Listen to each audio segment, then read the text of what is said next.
Good morning. So I'm getting ready to go Facebook Live. I'm also recording this so I can share later on YouTube. And there's always been a coordination game for me. So I'm trying to open up Facebook. And one of the issues that I have is I only have one computer. So it's kind of like what's working and what's not. It's not always apparent. So I am getting set up. Here, okay. I'm gonna go live now, so let's go ahead and get this down.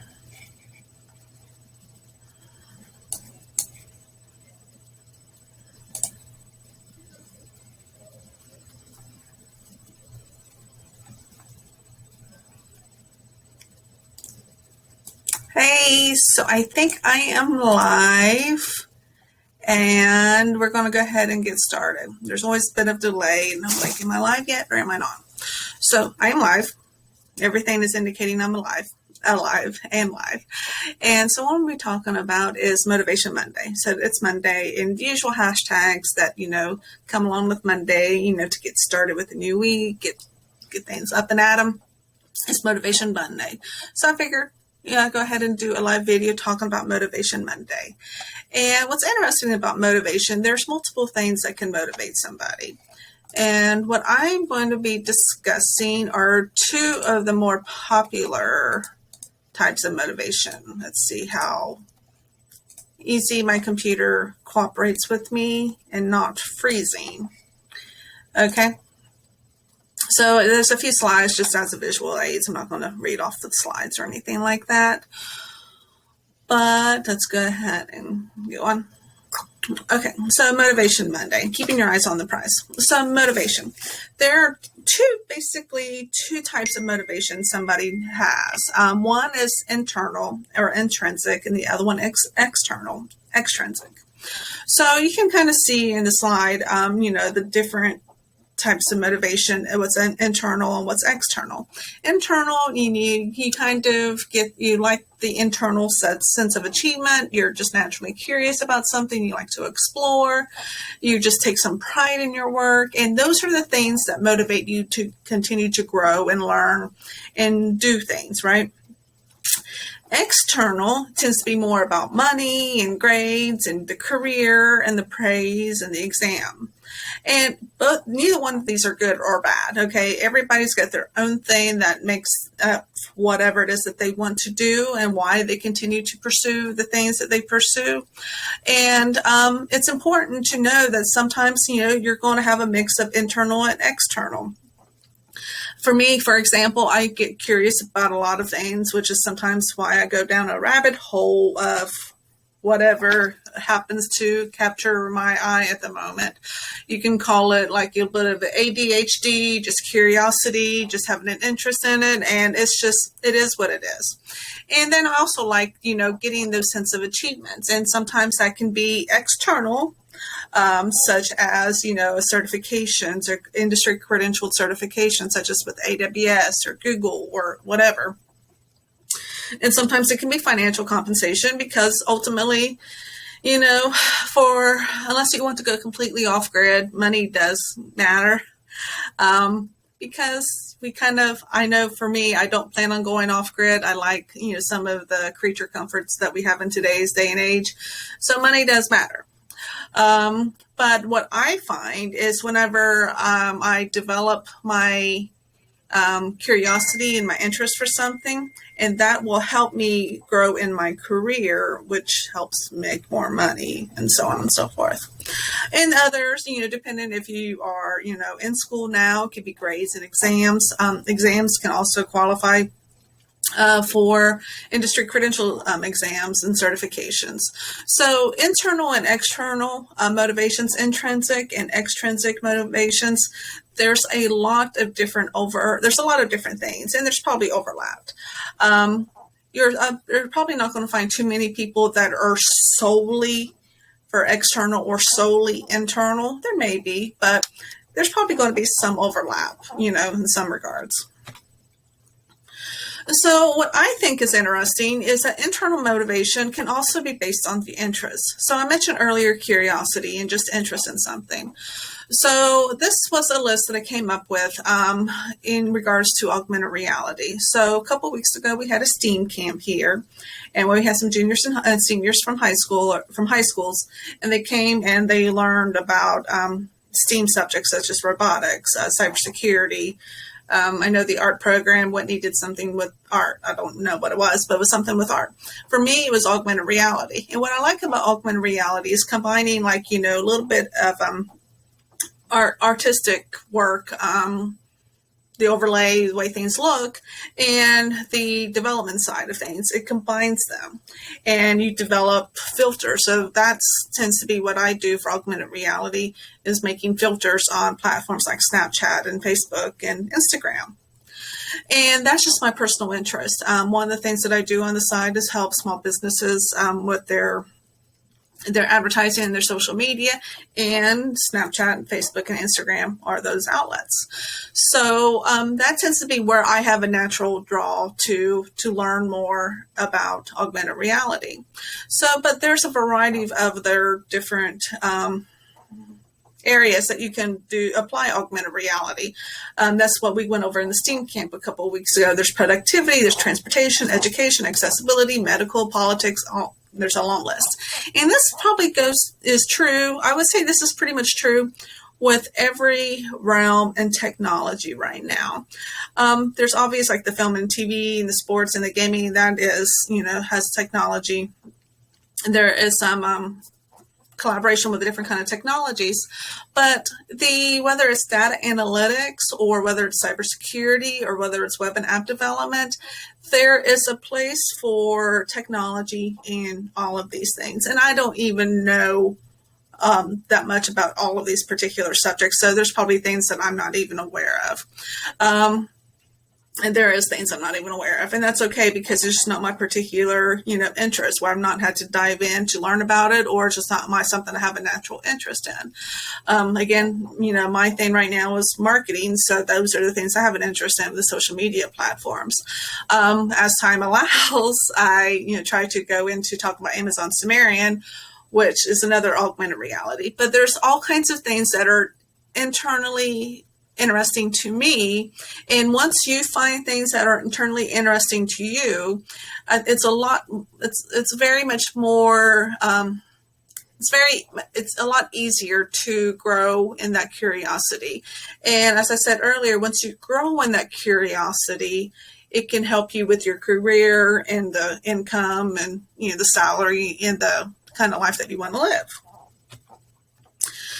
Then there's external motivation. It can be your salary, your places of employment. So sometimes it's just a salary of just like, I want to make X amount of money, and that's what I'm going for.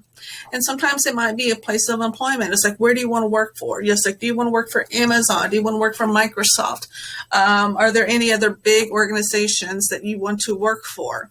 And you're not necessarily so much worried about the salary, but you're just like, I want that prestige of working at this place.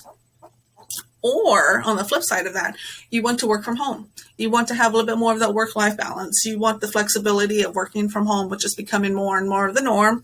So, you want to work, you want to travel. You want to work from wherever you happen to be that day. It could be from the beach. It can be from an office. It can be, from your house. It can be from whatever you want.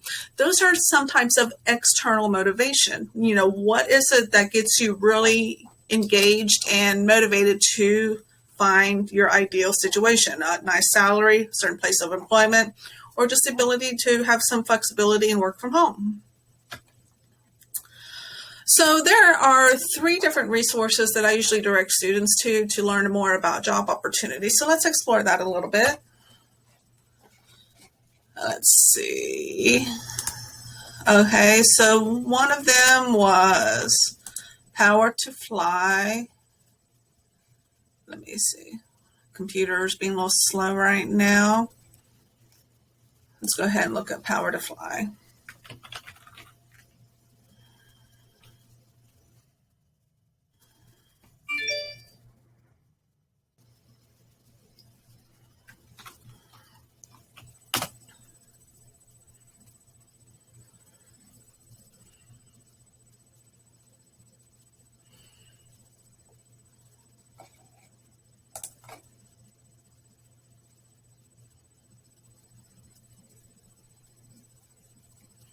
So Power to Fly, it's a job support platform that gives you some insight and some advice on how to grow in your career and to how to find that job.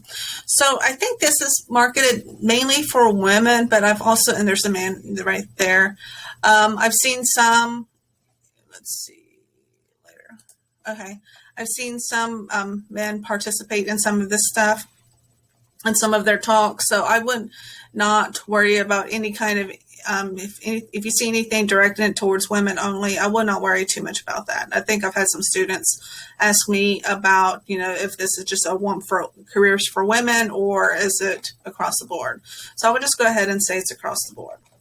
But so you can see, let's go ahead and look in the jobs.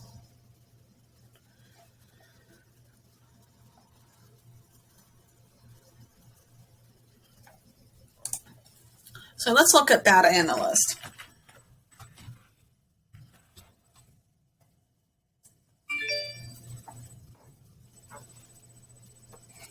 And search. Okay. There are over 2,700 jobs for a data analyst. So you can just, go through here and find the ones that, speak to you, so to speak, or the ones that you think that you're best qualified for. And then you would go through this platform and you would apply. It's a free platform and it just helps kind of navigate the waters of applying for some of these jobs. So the other one was we work remotely. As you can probably tell by the name, it specializes in remote work jobs.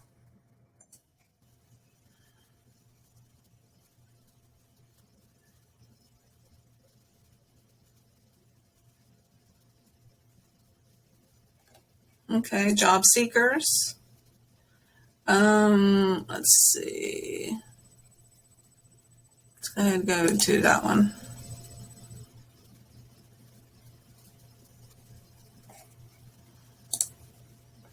Let's type in data analyst again.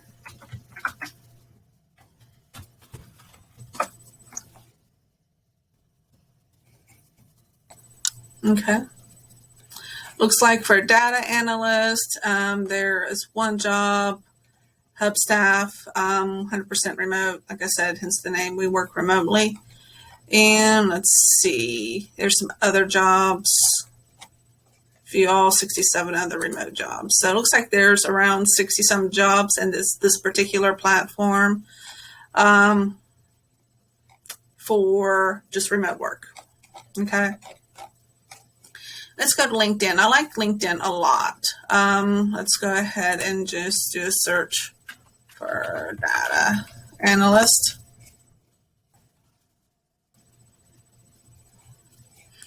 Over 100,000 jobs for data analysts. So obviously this is all kinds of different kinds of experience and education levels, but just know that there's over 100,000 jobs in the United States for data analysts. So how many of those are remote? 13,000. So remote means that, ideally you should be able to work from anywhere. That's not always the case. You just got to keep in mind and read the description and see what they're asking for. But, if you would love to work for Facebook, if you want to work for AWS, if there's any kind of particular organizations, you can kind of query it down and see what's available with them. So sometimes, again, your motivation could be external. It can be a salary. Let's see, this is the senior one, but let's see if it gives us salary information. Not on that one. Let's see. Let's look at the people data. Full-time, Facebook. Salary range not available. Okay. But anyway, some of these ones give you salary, some are not. Okay, so are you interested? And LinkedIn will ask you, are you interested in learning about salary information? You can indicate yes, and then I don't know what will happen with that, but going off of that, Glassdoor. So Glassdoor is another resource that you can use to research some of the salaries that are available or descriptions of jobs or places to work for, some insight about them. And they use data just to build this website. So actually listened to an interesting podcast the other day from the gentleman who started Glassdoor. And they just bought a huge amount of data set whenever they started this. They just bought a huge amount of data sets from some company that collected all the data, and they compiled it and they put it in a website to provide answers to people who were having questions that they could answer. So it talks about what a data analyst does. So this is, again, on Glassdoor. The research and use data to solve problems, optimize profit, minimize turnover, streamline logistics, and to help companies make better business decisions. Let's see, average years of experience. You can see that through here, common skill sets. So one of the things that whenever our data analytics program does, it teaches you about SQL, Excel, teaches you about querying data down to give you the information that you need, relational databases, statistics, Python. It's one of the first things that you learn in the first semester here at Hocking. And then it talks about salaries, and it just depends. There is a range of salaries. It depends on where you're at, what company you work for, your experience levels, any kind of certifications that you've acquired along the way. Let's see. So what was kind of interesting is I get access to this particular page. I had to fill out information for Glassdoor because I was just trying to look at it without actually logging in and creating an account because it was just more time. But I wasn't able to get around it, so I just had to create the account. And then they was asking me information. So they were collecting data for me that they can use to provide other people who are looking for something, maybe for Hocking College or, program managers trying to get an idea of the salaries that are available or what it's like to work at Hocking College or some of the other questions I had to answer. They were collecting data so I could access their data. So it talks about, some of the seniority levels and, it's not a bad salary, as you can see. Let's see. So that goes to being externally motivated. Let's see. And my last slide here. I'm probably showing my age a little bit, but I'm a Star Wars Next Generation fan and data. Okay. So if you have any questions about our data analytics program here at Hocking College, I will put this in the comments below or the show notes or whatever you're watching this on. And you can learn more about it. You have an ebook that we can download. You can click right here to apply. And this is something that you may have seen me talk about in previous videos, but I don't care because I think it's really interesting. So this is what it's going to cost you. Your total in-state tuition and fees is $14,000. That is your tuition and your course fees. The analogy I like to give is whenever I was looking for a car, we bought, my family, between myself and my husband and my son, we bought probably 3 new cars in the past 3 years, okay? Cars are twice that much. And the value of your car, it only goes down, once you drive it off the lot and you drive it and you put miles on it. The value of your education will only increase the more you invest, the more you use it. The more you use your education, the more it increases in value. And the more you use your car, the lower it goes in value. So I think that's kind of funny. So you wouldn't balk at the idea of spending, twice that for a brand new car because you want it for the reliability to get you from point A to point B. That's why I went ahead and invested in a brand new car as opposed to keep buying used ones. But, I wanted the kind of lifestyle that it gave me to get from point A to point B to travel and to do all those things that I like to do. It was an investment in that I think is worth it. And I still think it's worth it. I'm glad I bought the new car.